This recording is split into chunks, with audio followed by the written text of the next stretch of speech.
అనేసి లోకల్లో ఉన్న డాక్టర్ దగ్గరికి వెళ్ళారు. లోకల్లో ఉన్న డాక్టర్ దగ్గరికి వెళ్ళి ఇట్లా జస్ట్ కోల్డ్ ఫీవర్ కాఫ్ అని చెప్తే సంథింగ్ ఇంజెక్షన్ వేశారంట. అది ఏం ఇంజెక్షన్ తెలీదు. దాని నెక్స్ట్ డే నుంచి అక్కడ గవర్నమెంట్ హాస్పిటల్ కి ఇక్కడ గవర్నమెంట్ హాస్పిటల్ కి తిరగడం సరిపోయింది. అక్కడ నుంచి ఇక్కడ గవర్నమెంట్ అనంతపూర్ జీజీహెచ్ కి వస్తే ఇక్కడ మా వల్ల కాదు, అంటే ఆల్రెడీ సీరియస్ కండిషన్ లో ఉంది, ఏదో బెంగళూరు కర్నూలు కి తీసుకొని వెళ్ళండి అని చెప్పారు. అంతలోపు వెళ్తే ఏమన్నా ఇదైపోతుందేమో అనేసి కిమ్స్ సవేరాలో తీసుకొని వెళ్ళారు. కిమ్స్ సవేరాకి అక్కడికి వెళ్ళి వెంటిలేటర్ అన్నారు, కండిషన్ సీరియస్ గా ఉంది, మా వల్ల కాదు అని చెప్తే లాస్ట్ కి బాడీ అయి బయటకు వచ్చింది. ఒక ఫీవర్ అనేసి మేము హాస్పిటల్ ని కన్సల్ట్ అయితే ఒక బాడీ అయి పేషెంట్ బయటికి వచ్చింది. ఏమన్నా చెప్తే అవును నేను ఇంజక్షన్ వేసాను, ఎందుకు ఏంటి ఎందుకు ఇట్లా ఏమైంది మేము ఎంక్వైరీ చేస్తే అవును నేను ఇంజక్షన్ వేసాను అని ధైర్యంగా చెప్తున్నారు డాక్టర్. మరి ఏం చేస్తున్నారో ఏమో తెలీదు. ఇప్పుడు బాడీ డీకంపోజ్ అయి మార్చరీలో ఉంది.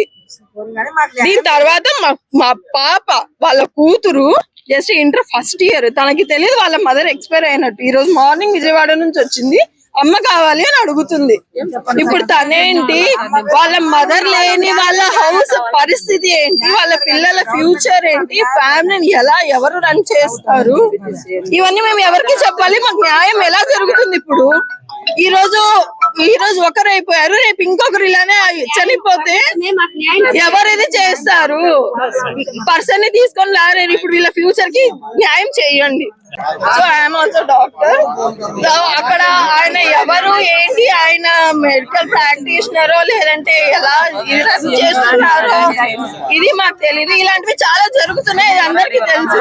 అవి బయటకు వచ్చి ఇలాంటి సిచ్యువేషన్ ఇంకొకరికి ఎవరికి రాకుండా గవర్నమెంట్ మాకు నీడగా ఉండాలని మేము కోరుకుంటున్నాం. సార్ నా పేరు విద్యాబాయి సార్, నేను ఫస్ట్ ఇయర్ చదువుతాను సార్ బైపీసీ తీసుకొని. నాకు ఆడిటీలో సీట్ వచ్చింది సార్. మా అమ్మ ఎంతగానో ఆనందపడింది సార్, చాలా ఆనందంగా ఉంటుంది సార్. నాకు ఏమన్నా మంచి మార్క్స్ అట్లాంటివి వస్తే మళ్ళీ మా అమ్మకి ఇట్లా అయితే ఎవరు సార్ నాకు తోడు ఉండేది సార్? మా తమ్ముడు ఇంకా జస్ట్ 9th క్లాస్ సార్, వాడికి ఏం తెలియదు సార్ పాపం. నేను 3rd క్లాస్ నుంచి నేను హాస్టల్లోనే ఉన్నాను సార్. మా అమ్మతో ఎక్కువ టైం స్పెండ్ చేయలేదు సార్. నేను హాలిడేస్ లో అన్న బాగా స్పెండ్ చేయాలనుకున్నాను సార్. నాకు ఇప్పుడు మా అమ్మ కావాలా సార్? ఎవరు తెచ్చిస్తారు సార్? అయిపోయినా తెచ్చిస్తారా సార్? అమ్మ లేని లోటు ఎవరు తీరుస్తారు సార్? డబ్బులు ఇస్తారనుకో, అయినా కానీ మా అమ్మ ప్రేమకి ఎవరు సార్ విలువ కట్టేది? మా అమ్మ నాకు కావాలా సార్? ప్రభుత్వం న్యాయం చేయలేదు సార్. సీఎం సార్ ఎవరైనా వినండి సార్, మాకు మా అమ్మ కావాలా సార్? మా అమ్మ నాకు కావాలా? మా అమ్మ లేని లోటు నాకు ఎవరు తీర్చుకోలేరు సార్. ప్లీజ్ సార్ మాకు న్యాయం చేయండి.